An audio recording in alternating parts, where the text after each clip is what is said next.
Good afternoon, Chiefs Kingdom. My name is Jackson Durham. You're watching the Chiefs Report by Chat Sports, and today we've got some pretty wild rumors to discuss. Our defensive coordinator, Steve Spagnuolo, is being connected to one of the open head coaching jobs around the NFL. We're going to get into everything around that here in just a minute, but first, I want to hear from you guys. I want to know, when did you first become a Kansas City Chiefs fan? When did that happen for you? Was it yesterday? Let me know in the comments. Was it 25 years ago? Was it the day you were born? I want to hear about it. I want to hear what the Chiefs were like when you first became a fan. For me, it goes all the way back to 2012 when I first moved to Missouri. And obviously, that is pre-Alex Smith era. That's pre-Patrick Mahomes era. Very different Kansas City Chiefs team back in 2012. Not the glory days of today, but we've been in it for a while. So let me know in the comments when you became a Kansas City Chiefs fan. And let's get into what's coming up on today's show. So obviously off the top, we got to talk about what Ian Rapoport had to say about Steve Spagnuolo. Definitely some stuff you guys are going to want to hear there. And then once we get through that, it's all eyes on Week 11, baby. We're going to talk Broncos scouting report, take a look at how the Ponies have been doing this season, and spoiler alert, it's pretty well. I'm not going to lie to you guys. And lastly, we're going to go head-to-head, compare the rosters. We're going to talk about which elements of the Chiefs are better, which elements of the Broncos are better. And then obviously we're going to find out for real this Sunday. And we'll have another preview coming up down the line this week. Actually going to team up with our Broncos breakdown host, Trace Mustakis. Moose, get him on the show. We're going to do a dual preview. So make sure you hit that subscribe button so you don't miss out on all the fun Chiefs content we've got coming around Week 11 and all year long. But let's get into those rumors around Spagnuolo. So first up, from Underdog NFL, Underdog says Ian Rapoport reporting Chiefs defensive coordinator Steve Spagnuolo, former Raiders head coach Antonio Pierce, and Colts defensive coordinator Lou Anarumo are among the names to watch in the Giants head coaching search. And this is true. I tried to track down because I seen this thrown out, couldn't find the tweet from Rapoport. It didn't actually come from a tweet, if any of you guys were confused. It came from a full-length video on the NFL Network, and here's exactly what he had to say. Names to keep an eye on as they, let's say, potentially try to regain the greatness of the Tom Coughlin era. I would say Steve Spagnuolo and Antonio Pierce are two head coach candidates, both guys they will look at. Lou Anarumo also ties to the Giants organization. So yesterday, we talked about the Giants being interested in an offensive thinker. Seems like they're going to go down the defensive road, and Spagnuolo's coming up. And I got to be honest with you guys, I kind of broke out laughing when I read this. That was kind of my initial reaction, was just to kind of laugh at the idea that Spagnuolo would be in head coaching discussions again. And I know that's strange. Obviously, I'm a Chiefs fan. Obviously, I love Spagnuolo, but I don't love him as a head coach. And if you're a younger NFL fan, if you don't really know what Steve Spagnuolo's like as a head coach, you got to go all the way back to 2009 for his last time as a serious head coach. Ended in 2011.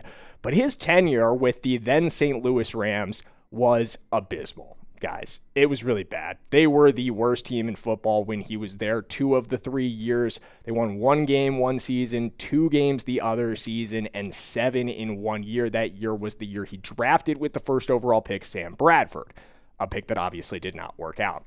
And then in 2017, he ends up taking over for the New York Giants and goes just 1-3 as their interim head coach. And they did not keep him around. They did not give him that opportunity. And despite being with the Kansas City Chiefs, having all the success he's had since 2019, nobody has come calling to give him a head coaching job. And there is a reason why, guys. He is a defensive coordinator and a defensive coordinator alum. He's not a head coach by trade. It's just not the skill set for Steve Spagnuolo. I would be shocked at the end of the day if that's the road the Giants ultimately go down. I know he's a guy who has a lot of familiarity with the organization, but I think that familiarity is also what's going to keep New York from hiring him. I think New York knows who Steve Spagnuolo is. And at the end of the day, Steve Spagnuolo, phenomenal defensive mind, not a guy who you want to lead the locker room. But Somebody else that's worth addressing in this whole conversation around New York trying to poach our coaches is, and we talked yesterday about Daboll potentially coming over if our offensive coordinator Matt Nagy, was to get poached. Could we bring in Mike Kafka? I talked about Brian Daboll being a replacement. A lot of people in the comments were like, hey, what about Kafka? Kafka's also a former offensive coordinator of the Kansas City Chiefs, someone Patrick Mahomes has spoken extremely highly of over the years, someone he said, I believe, was his favorite quarterback coach to ever work with, someone he felt was, who helped him unlock his potential. Great relationship between those two guys. Absolutely no denying that. But I think what's important to note about Kafka at this point, guys, he's not really an option. He has not been fired. Like, that kind of ends the whole conversation. He's still in his role in New York. And in fact, not only is he in his role, he actually got promoted. He got moved up to interim head coach. Now, could he get fired? Absolutely. Could New York decide to wipe the slate and go in an entirely different direction with new staff across the board? 100%. Do I think he's going to get retained as their head coach? Honestly, no. But they've kept him around to this point for a reason. They could have fired him with Brian Daboll. They could have wiped the slate clean at that point and decided to go in a new direction, but they didn't. I think there is a belief in Mike Kafka from the organization in a similar way that they believe in Joe Schoen. I think there's a belief in New York that they can kind of a la carte fix this thing and kind of pick people off the line and get it going in the right direction again. I don't know that that's going to work, but that's the perception I get. And ultimately, I'm not sure Kafka's going to be an option for us. But if we did have all three guys on the table, I want to know, who are you taking? Are you taking Mike Kafka, type MK? I know a lot of people are going to be on board with that. Let's just say he is an option. Let me know. Would you want him back? Would you want Daboll, type BD? Super successful in Buffalo. Had some nice moments in New York as well. Got a really good season out of Daniel Jones, who's obviously balling out in Indianapolis. And lastly for you guys, are you a loyalist? Do you want to keep around Matt Nagy? I don't expect this to be a popular option, but as I was putting this together, I was like, you know what? Let's throw Nagy in here as well. Let's give our Nagy fans some room to express their love for Nagy. If you do want him to stick around, let me know in the comments. Who would you want to be our offensive coordinator? Of these three guys, if Kafka was available, it'd be MK for me. I'd be typing my MKs. And again, we're going in a world where all three are available, so let me know. But lastly, my take here on Kafka, and I've kind of already made this clear, I don't think he'll be available, guys. I do not think he'll be available either because he's going to stick around in New York. He's going to get retained as the offensive coordinator by whoever they bring in as their new head coach. I think Kafka's so respected around the league, guys. They would have just dismissed him in New York if there wasn't a feeling that he's somebody who can be part of the rebuild long term. I think there's the second alternative is there is a realistic chance he might be retained as the head coach if this audition that he has goes well. And thirdly, I think he might be somebody that other teams look up as they go through their own process. Think Tennessee here for their potential head coach in the future. I think there's going to be a lot of things that keep Kafka from making his way back to Kansas City. But if it was possible, man, would it be fun. Man, was he somebody that really connected well with Mahomes. I'd love to see it happen, just not something I think is realistic. And in just a minute here, guys, we are going to get into our preview of Week 11. We're going to scout the Denver Broncos. We're going to go through everything you need to know about them and everything you need to know to be ready for that game.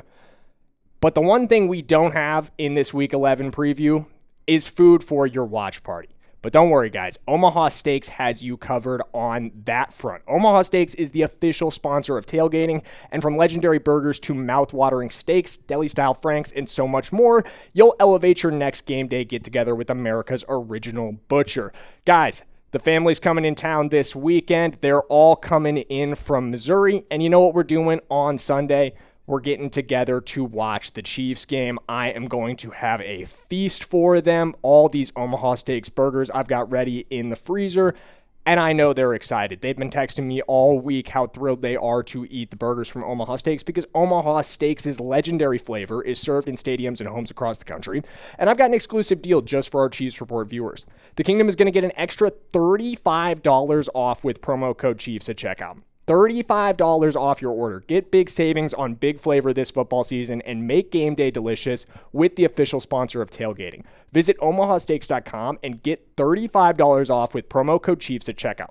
That's omahasteaks.com and promo code Chiefs at checkout. Terms to apply. See site for details. Huge shout out to Omaha Steaks. We always appreciate them sponsoring the videos. And if you do go check them out, make sure you use promo code Chiefs at checkout. Massively supports the channel. Let's get into our Week 11 discussion. I've said it before. I'll say it again to you right now. This, I think, is the most important game of the season so far.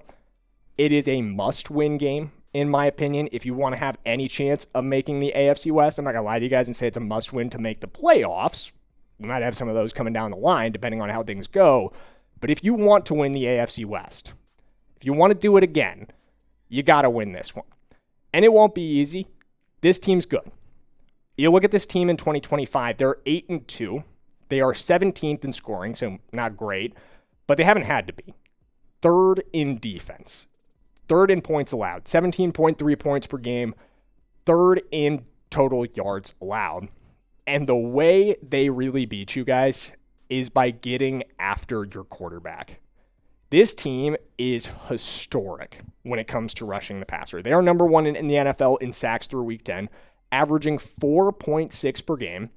The next best team is at 3.6. It is a 14 sack gap between them and the Pittsburgh Steelers, who rank second in the NFL in total sacks. It is just not even close, guys. It is just simply not even close between this defense and every other defense when it comes to rushing the passer. And you look at these pressure statistics. They get after the passer better than anybody in the NFL when it comes to pressure. They're first in pressure rate. They are first in sack rate. They are third in completion percentage allowed, and they are fifth in yards per attempt allowed. They get after the passer on the defensive line and in their front seven. They've got phenomenal pass rushers like Zach Allen and Nick Bonito who can really create havoc.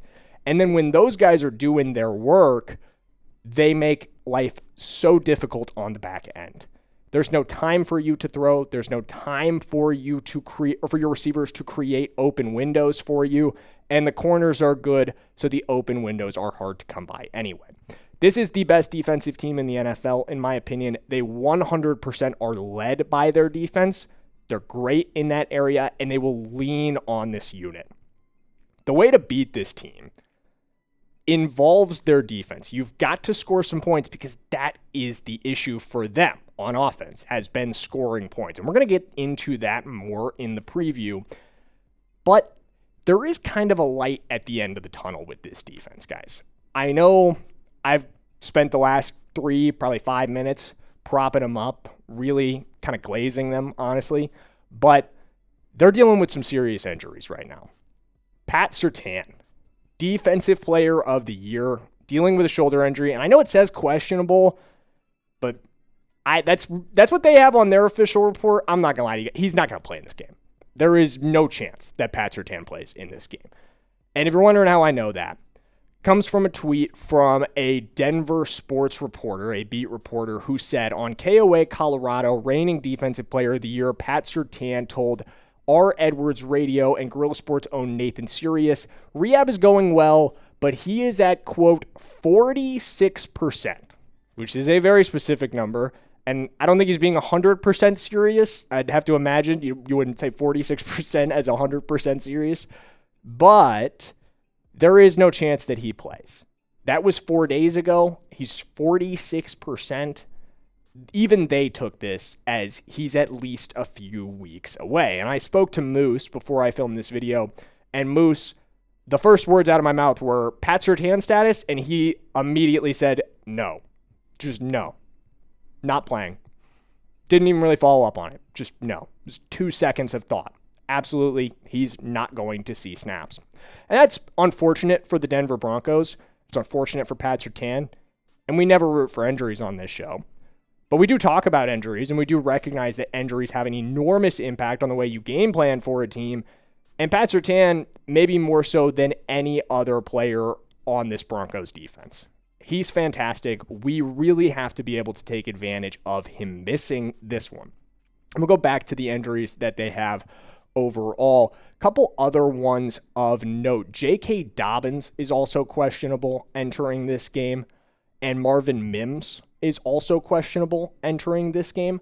I do think that both of those guys will ultimately end up playing in this one, but also Alex Singleton. Alex Singleton is another important thing to note. He's in that front seven on defense as well, and he is currently questionable. I am not 100% sure he's going to end up playing in this game, but I just wanted to point out, and I think we can put aside the AFC West rivalry and just give some props to Alex Singleton for overcoming cancer. He announced that this past week that he just had successful cancer surgery done. I think that is enormous. Beyond football, life is bigger than football. That is huge. Cancer sucks. Everybody hates cancer. F cancer in the chat.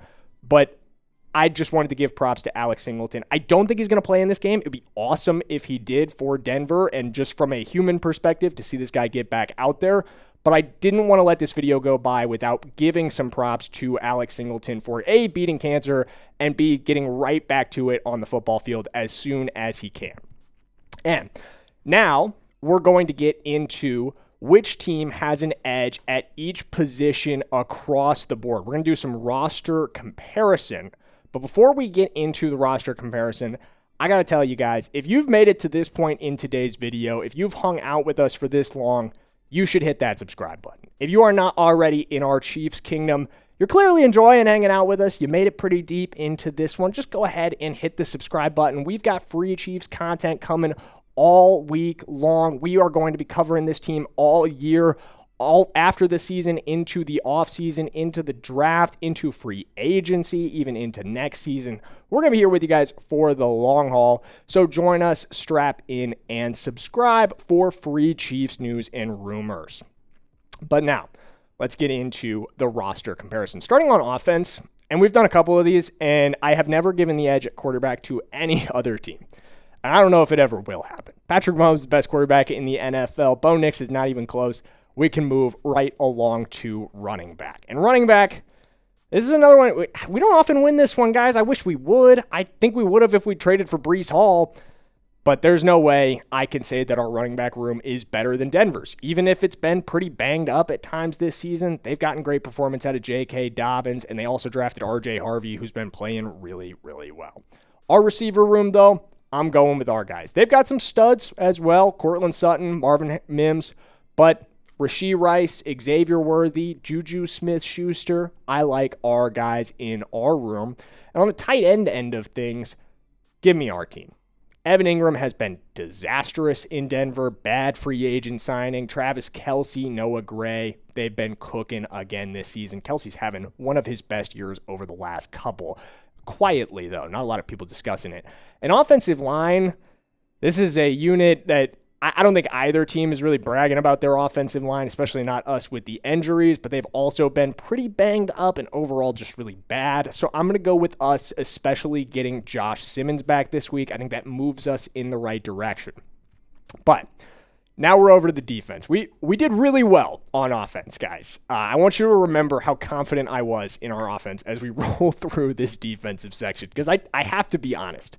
You are never going to get just a fan's take from me. I'm going to be honest with you guys. Defensive line, this is not close. Denver wins this one very, very easily. Their defensive line is phenomenal. I glazed them a lot, but they absolutely deserve it. They lead the NFL in sacks for a reason, and they're great at stopping the run. Linebackers play a huge role in that. They're going to win that one as well, even with Alex Singleton potentially not playing in this game. And corners, I hate to say it, guys, they're taking that one as well.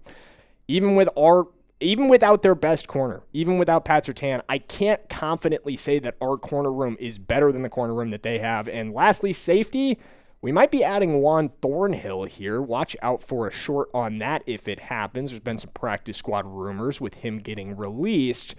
But even if Juan Thornhill does get picked up, it's going to go to the Broncos as well. Talanoa Hufanga has been one of the better free agent pickups all year for anybody in the NFL. So defense entirely goes to them, but we get the entire offense other than one position in my book, and that's running back. This is strength on strength, guys. This is sword against sword, iron on iron, clashing right here between two teams that are so good on, one team that's so good on offense, one team that is so good on defense. Something has to give here. Let me know in the comments, who are you rolling with? Type KC for Kansas City, type DEN for Denver. And like I said, we've got the Week 11 preview coming, dual preview with Moose on Thursday. So make sure you hit that subscribe button and turn on those notifications so you don't miss that one. Let's go Kansas City Chiefs, and I'll see you guys then.